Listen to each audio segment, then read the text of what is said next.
হালকের বিয়ে হবে রে। দিদা বলছে মেয়ের বাড়িতে গিয়ে একটু বেশি বেশি বাড়িয়ে বলতে, আর কম খেতে বলেছে আমায়। ভাবা যায় আমার বিয়ে হবে। ওই টিয়ার বাবা, শ্বশুর বাবা, ও হাল্ক বাবা, আসো, তোমার জন্য অপেক্ষা করছিলাম। আমার বউ কই? শ্বশুর বাবা।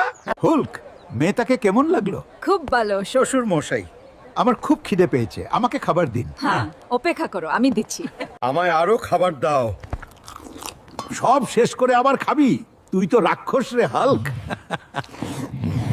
হাল্ক, আজকে তোর বিয়ে, যা বাজার থেকে একটা সাদা ঘোড়া কিনে নিয়ে আয়। ঠিক আছে দিদা, সব থেকে বড় ঘোড়া কিনে আনবো।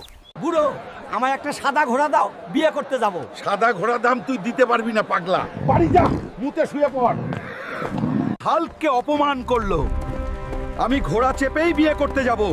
এই ঘোড়াটা নিয়ে আজকের বিয়ে করতে যাব। মাথা মোটা হাল্ক